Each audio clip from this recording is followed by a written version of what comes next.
TV broadcasting এবং যোগাযোগ প্রযুক্তির একটি সংগঠন। সেই সংগঠনের আয়োজনে উদ্যোগে আসলে রাজধানীর পূর্বাচলে আইসিসিবিটিতে আসলে international cable TV broadcast and communication expo 2026 অনুষ্ঠিত হচ্ছে, যেখানে একই ছাদের নিচে এসেছে দেশের সকল কেবল অপারেটর, টেলিভিশন চ্যানেল, আইএসপি এবং প্রযুক্তি সেবাদান যে প্রতিষ্ঠানগুলো আছে এখানে প্রদর্শন করা হচ্ছে আসলে নতুন নতুন যে ব্রডকাস্টিং প্রযুক্তি আছে, সফটওয়্যার সলিউশন, ইন্টারনেট সেবা এবং আধুনিক যোগাযোগ ব্যবস্থার নানা দিক।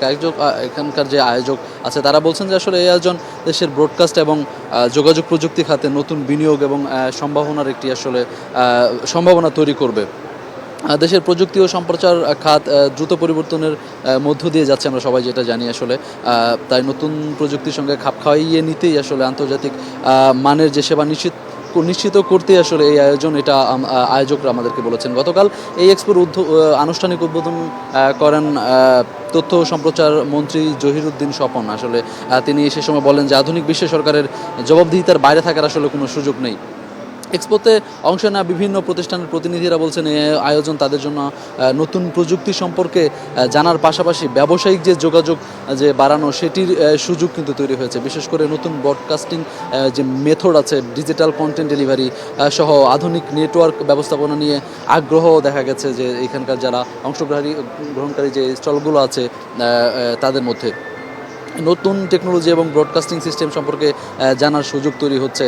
তারপরে এখানে যারা দর্শনার্থী আছেন তাদের সাথে আমরা আসলে কথা বলেছি। তারা বলছেন যে টেলিভিশন এবং প্রযুক্তি খাত যে কীভাবে কাজ করে বা কোনটার টেকনোলজি কেমন সেই সম্পর্কে কিন্তু তারা আসলে জানতে পারছে বলে তাদের আগ্রহ বেশ প্রকাশ করেছে। এদিকে আয়োজনের শুরু থেকে আসলে দর্শনার্থীর যে যে ভিড় সেটা কিন্তু আসলে বেলা বাড়ার সাথে সাথে একটু বাড়তে শুরু করছে, যেহেতু আজ সাপ্তাহিক ছুটির দিন শুক্রবার। আশা করা যাচ্ছে যে বেলা বাড়ার সাথে সাথে আসলে এখানে দর্শনার্থীর সংখ্যাও আসলে বাড়বে। বিভিন্ন ধরনের যে মজার খেলা, বিভিন্ন ধরনের গেমসের কিন্তু আয়োজন করা হয়েছে।